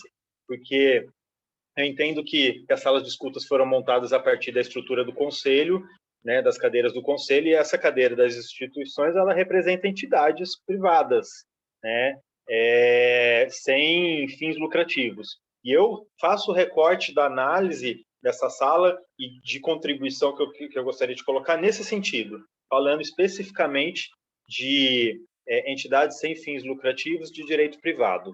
Né, e qual que é a relação e que tipo de políticas públicas pode se estabelecer, e eu gosto de falar sempre sobre políticas públicas, sobre coisas garantidas, a surra que a gente leva na defesa da cultura ano a ano, porque a gente é uma área que a gente tem muito políticas aí de governo e a gente tem muito pouca coisa garantida, né, para além de 1 ou 2 mandatos. E aí eu defendo sempre, já há muitos anos, eu defendo que a gente lute por leis que garantam a continuidade. Então, bem nesse sentido. E fazendo reflexões nos últimos tempos e procurando entender, inclusive, esse cenário de Ribeirão, hoje eu observo 2 tipos de entidades principais. E aí eu já entro nas contribuições que eu queria deixar. 3 pontos que eu queria abordar. Primeiro, eu observo 2 tipos de entidades. A maioria das entidades que eu consegui identificar em Ribeirão hoje se configuram em 2 grupos. Né? O primeiro deles são entidades que eu, batizaria aqui para conseguir chamar de alguma forma de entidades de segmentos. Então, a gente tem aí várias entidades que trabalham com um setor específico, com uma atuação específica. A gente tem Segum, tem Orumilá, que tem um trabalho específico relacionado às culturas africanas. Nós temos entidades ligadas à música, à formação musical. Então, foi citado aí a orquestra, por exemplo, que é uma entidade ligada inclusive, ao exercício de profissões. Isso dá para se colocar dentro dessa ideia de segmento também. Ao exercício de profissões, ao exercício de funções ligadas à cultura. Me parece que a orquestra ela é uma entidade muito ligada, ela é essa representação jurídica ali, e está voltado ao exercício. Nós temos entidades um pouco mais plurais, que atuam com vários segmentos, mas se a gente pegar a Cerâmica São Luís, ela atua com várias, patrimônio, produção artística, né, tem sede de vários grupos, tal, mas está segmentado também. A atuação dela é uma atuação de defesa de segmentos,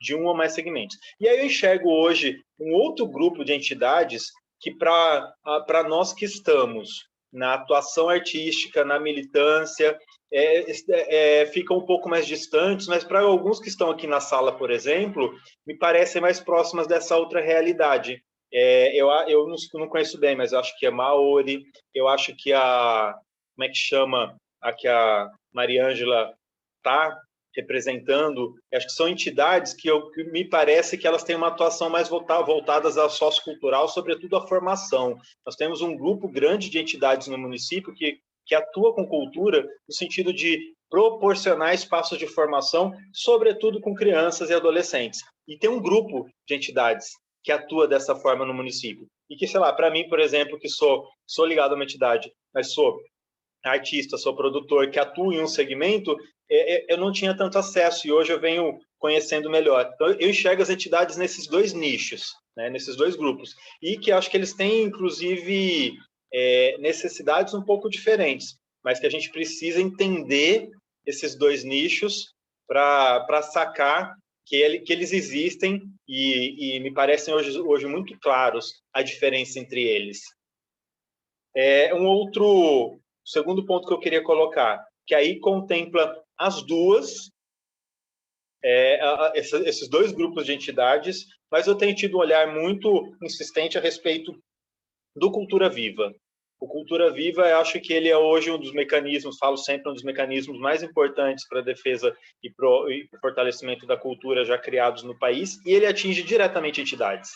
Então, um ponto onde a gente poderia olhar, pensando no Plano Municipal de Cultura, fortalecer o olhar no município pela ótica do Cultura Viva, que a gente até tem.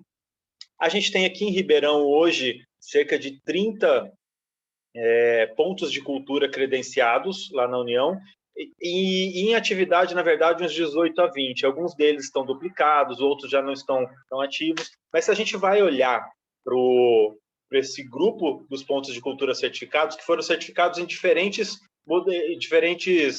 momentos, pela rede municipal de pontos de cultura, pelo primeiro edital do Estado de pontos de cultura, pelo segundo edital do Estado de pontos de cultura.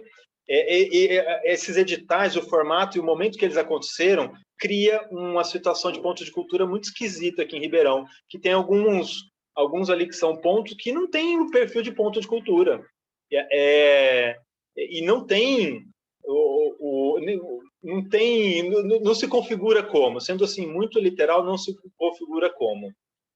Mas nós temos várias entidades hoje credenciadas, como certificados como ponto de cultura, e eu mapeio muito mais entidades possíveis de serem certificadas e atuarem e ter uma atuação no município fortalecida pelo conceito de cultura viva e de pontos de cultura. Então, eu destacaria para esse debate um olhar atencioso do Plano Municipal de Cultura para o conceito estabelecido através dos pontos de cultura quando eles foram criados no país, que é fortalecer quem atua num processo de cultura dentro da sua comunidade, do seu entorno, do seu bairro, que tem uma atuação comunitária que o poder público não consegue chegar. A real é que o poder público não vai chegar na atuação que a entidade lá do Salgado Filho 1 faz de capoeira, reforço escolar e não sei mais que, ali na comunidade do Salgado Filho.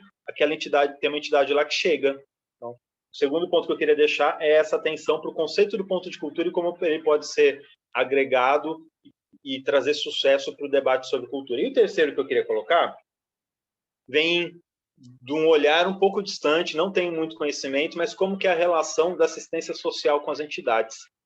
E hoje, estando ali na Câmara e vendo passar o tanto de projetos que passam de repasse de recursos para as entidades, eu observo, falo, parece num primeiro momento estranho, porque é muito recurso público sendo passado para entidades. Porém, se a gente vai analisar friamente, a gente vê que as entidades elas conseguem realizar um trabalho, né, chegar na população de uma forma que o poder público não consegue. E aí é muito similar à ideia de pontos de cultura, né? Mas por que eu destaco isso no terceiro ponto? Porque aí eu queria abordar a questão de relação entre poder público e as entidades no campo da cultura. Nós temos uma relação muito dependente de editais de concorrência, né? Principalmente porque a gente tem muito pouco recurso, né? Mas a estrutura formada, eu defendo editais, acho que hoje tem vários problemas, mas é um dos mecanismos mais transparentes e democráticos, né? Mas a gente não usa na cultura uma outra possibilidade, um outro instrumento de relação que a assistência social usa muito bem com as entidades, que é criar uma certificação garantidora da idoneidade do trabalho realizado pelas entidades. A gente sabe que às vezes passa algumas batidas ali no meio, mas tem um processo, né, de certificação que é exigido, que é importante, e com isso credenciar entidades para receberem recursos, repasses, para apoiar e para seguir no trabalho que desenvolve de uma forma comunitária. Isso relaciona muito com as entidades que estão ali no grupo das socioculturais. A gente, inclusive, tem entidades da cultura que acessam recurso via assistência social, mas nós não temos essa relação estabelecida no campo da cultura. Então, o terceiro ponto que eu queria deixar para a gente observar é esse: de que formas a gente pode amplificar, modificar ou criar outras formas de relação, uma não exclui a outra, mas criar outras formas de relacionamento entre poder público e entidades. Acho que eu queria o que eu consigo deixar de contribuição nesse momento, quero seguir ouvindo. Obrigado. Flávio, muito obrigada pelas suas considerações. A Marli escreveu as verbas municipais, reforço que o CMDCA, assistência social, é muito reforço de captação de recursos, sensibilização e tudo mais. Esse último ponto, acho que o Flávio falou, só para eu considerar assim, o meu exercício profissional, ele é bastante dirigido para o terceiro setor. Então, toda a parte de certificação, de atenção, de captação de recursos, da certificação, são questões bem específicas e que eu acho que existe, sim, possibilidade dentro da questão cultural da gente trabalhar. E aí, trabalhando com isso, teria que trabalhar junto também as questões junto ao Conselho Municipal, né? Porque muita coisa da assistência social também tem esse vínculo, mas é um caminho de luta, é um caminho possível, e acho que seria muito importante. Só que qualquer uma dessas questões, e aí eu acho que encaminhando já talvez para uma possível conclusão, que a gente tem alguns minutinhos para a gente encerrar, eu acho que vale muito justamente a questão da conceituação, né? Então, sem querer retomar a discussão inicial, mas eu acho que é parte fundamental para a gente conseguir dar o encaminhamento, e depois eu queria ler um pouquinho do que eu escrevi para vocês, e até se alguém tiver mais alguma consideração, ou achar que eu escrevi alguma coisa errada, fiquem à vontade, por favor. Mas eu partilho muito do conceito que o Flávio falou, por isso que eu trouxe essa reflexão, que eu acho que, na verdade, não tem que vir através de uma visão específica de alguém, mas de um conjunto de posicionamentos que a gente possa começar a dirigir aqui, né? Sobre diferenciação entre... Por isso que eu falei, acho que a primeira coisa, entidade pública e privada, a gente vai atender os dois, a gente vai atender... as empresas vão entrar nessa categoria de entidades e instituições ou não, né? Tem fins lucrativos ou não tem? Isso seria uma outra categorização? É importante ou não é importante participar? E eu, em particular, acredito que quando a gente fala e a gente analisa o que é entidade, do que é instituição, dentro do ponto de vista da atividade cultural hoje em Ribeirão Preto, eu entendo que é setor não lucrativo, privado. Isso, para mim, é um conceito básico. E aí, institucionalizado, né? Então, que tem esse registro enquanto instituição ou enquanto entidade. Mas isso é o meu conceito, é como eu, Maria Eugênia, acredito que poderia ser interpretado, essa atuação. E, mais uma vez, isso não faz de nenhuma entidade ou instituição que está dentro desse conceito melhor ou pior, mas sim é uma categorização para a gente conseguir dirigir algumas ações. E aí dentro a gente vai ter 1,5 milhão ainda de diferenciações, que foi o que a gente já colocou, né? Porque se a gente somar isso, empresas, e se a gente somar isso, as questões das entidades públicas, a gente tem necessidades muito diferentes, né? Que não convergem necessariamente com o mesmo objetivo que se tem uma entidade privada sem fins lucrativos, do tamanho que for, da esfera que for, da atenção que for. Existem alguns pontos em comuns entre elas que a gente não vai encontrar nas outras. Eu acho que a gente se diferencia muito. Então, eu trago de volta essa reflexão para ver o que vocês acham sobre isso. E aí, se alguém tiver mais alguma contribuição para ser feita, acho legal. Depois, ao final, eu leio. Pode ser um pouquinho do que eu escrevi, para saber se isso contempla um pouco, pelo menos, do que foi essa nossa discussão de hoje. Vocês concordam? Pode ser? Débora, é assim que conduz? Me ajuda. Você está de microfone desligado, não está conseguindo te ouvir. Não, eu estou dizendo que pode ser, você tem a liberdade para fazer agora da maneira como você achar melhor. Acho legal, acho interessante esse feedback aí, acho legal.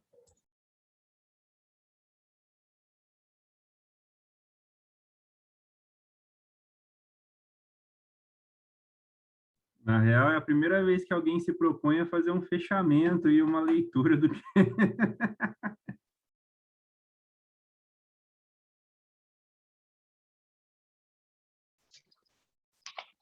eu fico um pouco preocupada, porque a gente acaba falando sobre vários pontos. E eu acho que nenhuma dessas coisas tem que ficar de fora do que a gente colocou.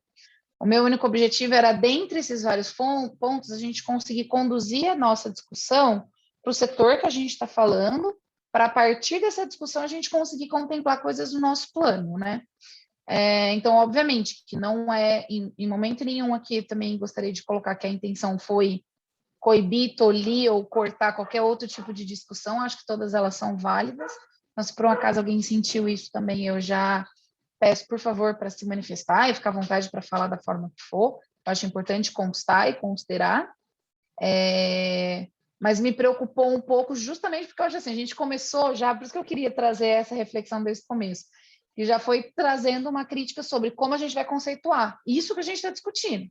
Porque a partir da gente conceituar quem são as partes envolvidas nesse processo, para quem a gente está, com quem a gente fala, né? De quem a gente fala e para quem a gente está pensando isso, a gente pode ir para múltiplos lugares. Então, isso para mim só que foi uma preocupação. E aí, o que vocês pensam, assim? Vocês já querem que eu leia ou querem considerar mais alguma coisa? Querem falar? Fiquem à vontade. Também não tem muita coisa, tá? Tem alguns pontozinhos, então eu posso ter falhado bastante. Eu acho que devido ao adiantar da hora, já pode encaminhar a leitura. Tá bom. Então, eu fiz, na verdade, só alguns tópicos aqui, um pouco do que a gente escreveu, inclusive algumas coisas não têm resposta, mas são indagações, né? Então, onde estão as instituições? Quais são elas? O resgate um pouco sobre a questão das instituições não tradicionais, eu acho que foi até o Lucas que começou falando, né? Um pouco sobre alguns trabalhos de instituições que não estão aí tanto na mira do radar social tradicional. Realizar um mapeamento para saber quais são as instituições que trabalham com cultura em Ribeirão Preto, para potencializar fomento e difusão da cultura na cidade, divulgar as atividades realizadas pelas instituições através dos canais oficiais das secretarias, que foi o John que comentou sobre isso, né, o uso do mecanismo de divulgação e de comunicação da secretaria para falar sobre as atividades que acontecem pelas instituições, pelas entidades, sustentabilidade das instituições através, pelo menos, de um reconhecimento e de legitimação das atividades realizadas por elas. E ele falou assim, eles fazem parte do setor cultural e trabalham na promoção da cultura na cidade, apesar de ser do setor privado. E vou fazer uma observação, eu acho que isso conversa muito com o que o Flávio colocou aqui agora, né? Que é um pouco até da busca por uma certificação, são formas de reconhecimento que podem ser mais burocráticas ou menos burocráticas, a depender das intenções. Ampliar debates e articulações entre as entidades para mobilizar o setor e se fortalecer enquanto fazedores de cultura. Né? Aí vem o que é entidade e o que é instituição, como a gente pode definir isso e a partir de que escopo a gente vai trabalhar.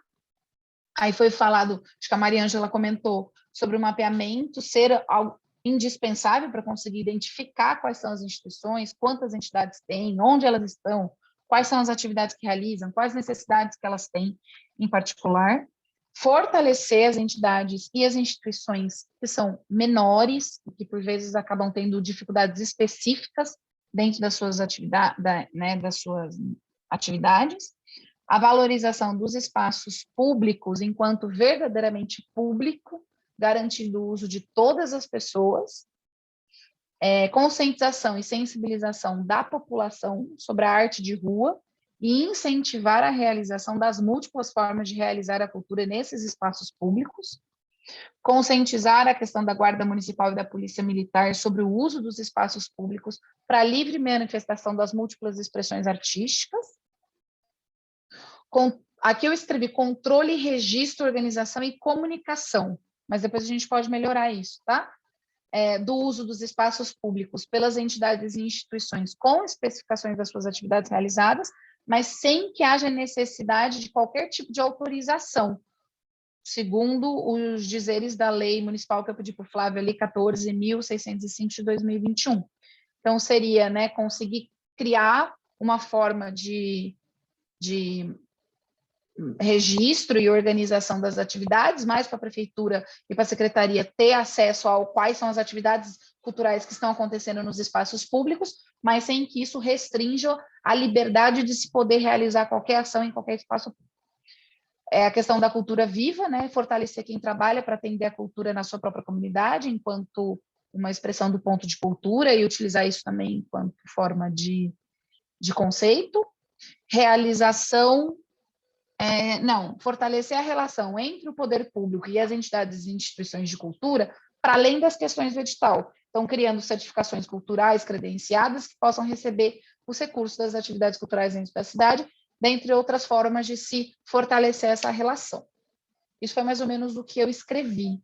Alguém falou alguma coisa que deseja ser contemplada no nosso registro? Quer fazer mais alguma observação? Foi isso mesmo? Eu fiz alguma anotação equivocada? Por favor, fiquem à vontade para poder falar. Magê, Diga. acho que o primeiro ponto que eu abordei lá, indicaria aí, acho que é interessante acrescentar e ficar registrado, compreender os diferentes grupos de entidades e quais fins, né, e a atuação delas no município. Acho que isso é importante, né? Eu encontrei 2, talvez a gente tenha até mais, mas as diferenças, né, de fins e atuações das entidades, compreender esse universo. Maravilha. Já incluí? Eu acho que isso aqui conversa com a questão que eu acho que foi a Mariângela que colocou sobre, né, dentro desse mapeamento, conseguir fazer essa identificação, as diferenças, onde estão, quais são as suas atividades. Então, aqui compreender esses tipos diferentes também acaba conversando, mas já incluí, tá? Contemplado. Mais alguém tem alguma observação? Quer incluir alguma coisa? Falar? Ponderar? É só o que a Marli colocou também, né? Tirar o controle daí. Tirar o controle da onde? Do quê? Na última fala que você colocou, né? O controle no espaço. Ah, é. Ah, controle não. Ah, entendi. Eu vou tirar aqui, ó. Em vez de controle, vou falar organização e comunicação. Eu acho que registro é bacana, porque é só um registro, né? Então, registro, organização e comunicação do uso.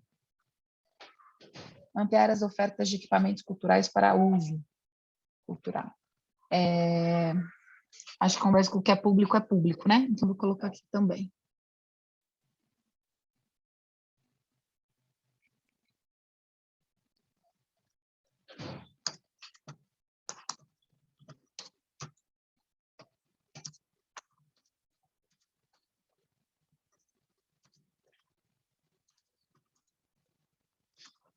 Ok. Incluído também. É isso, pessoal?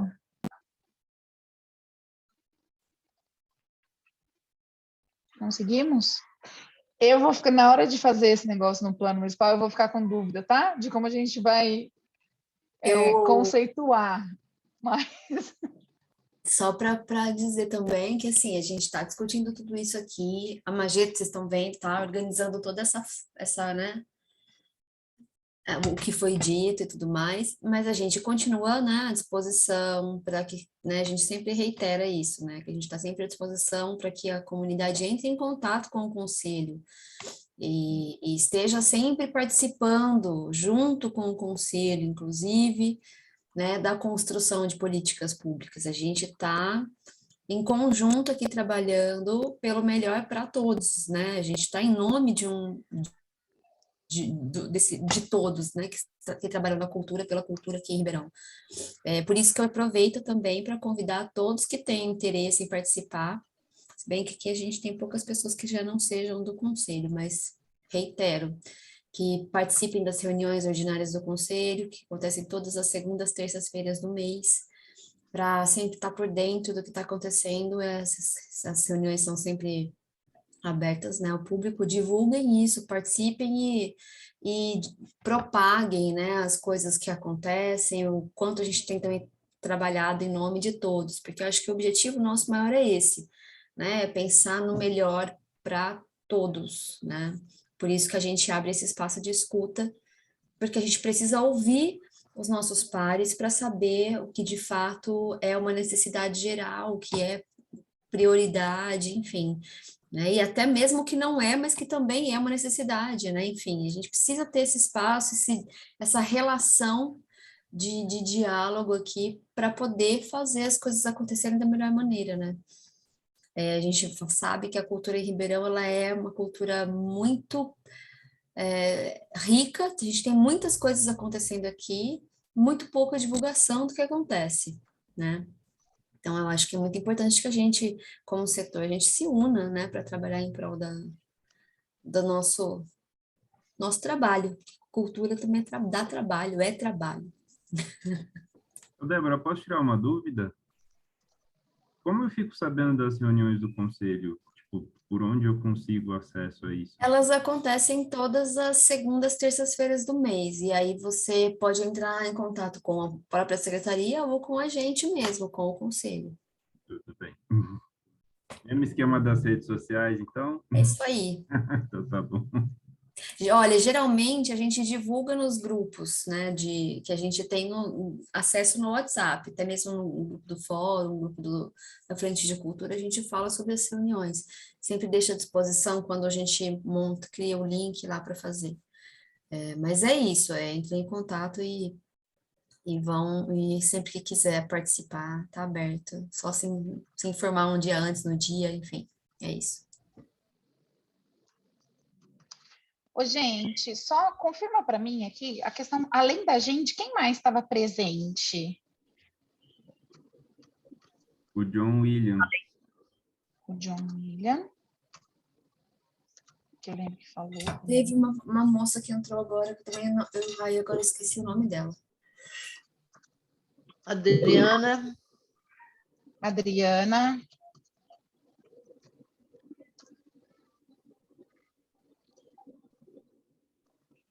Acho que só, né?